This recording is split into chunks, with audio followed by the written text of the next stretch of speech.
This crime leaves a huge hole in the community and in the hearts of those who are grieving tonight. Sometimes it's editorial cartoonists who capture the moment best. This one is by Brian Gable in the Globe and Mail. Communities in Nova Scotia are facing not just the terrible loss, but the fact they can't gather together to grieve. Because of the pandemic, funerals are limited to 5 people, immediate family only. Mike Drolet has more on those who were killed and those who are mourning. Retirement in Nova Scotia was always the dream for Frank Lynchen and Dawn Madsen. They'd bought a home and lived apart as Frank fixed it up, and only recently reunited to enjoy a calmer East Coast lifestyle. Just to finally, reach her dream, to have it taken away 6 months later, it's horrifying. It's essentially not what she worked her life for. Dawn had worked for 18 years in food service at a Toronto area retirement home. She will always hold a special part in my heart, where she was remembered for treating and advocating for all the residents as if they were family. Tell you straight up, whether it's going to be negative or positive, it didn't matter. She was honest, totally honest.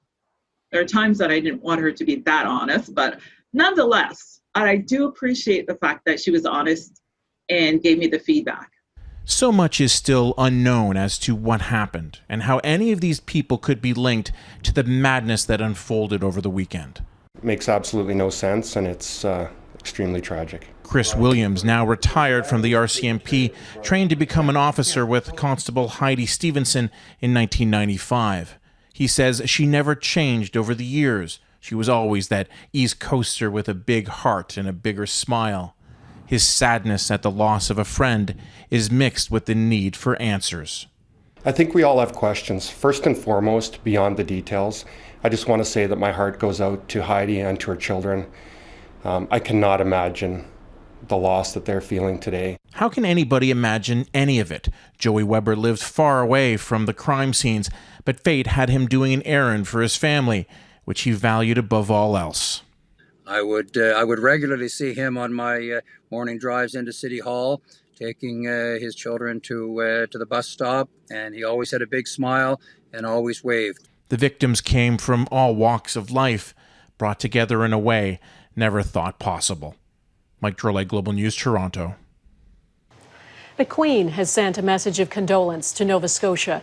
She writes that she and Prince Philip are deeply saddened by the appalling events, and she offered words of support for the police officers who she says are selflessly responding to these devastating attacks, and to the emergency services who are supporting those who have been injured and affected.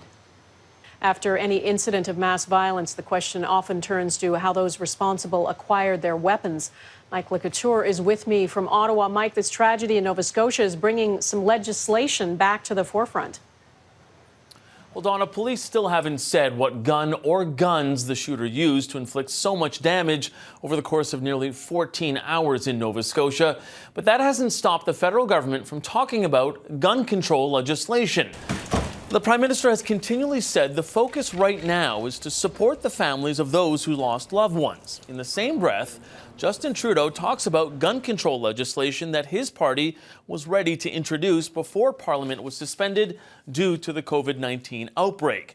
Now, we still haven't seen the bill just yet, but it would likely be based on their campaign promise, which included a ban and buyback program on what the government calls assault rifles, giving cities the power to restrict or ban handguns, and red flag laws for people who could be a danger to others. The legislation on the assault rifle ban was almost ready to go when the Parliament suspended. So I expect that'll be the first measures we bring forward. But of course, as we learn more about this terrible, terrible tragedy in Nova Scotia, we will keep reflecting on ways that we need to help Canadians stay safe. Now, any new gun laws will have to wait until May 25th at the earliest. That's when Parliament is scheduled to reconvene. The special in-person and virtual meetings of the House of Commons over the next month are only to discuss matters related to COVID-19.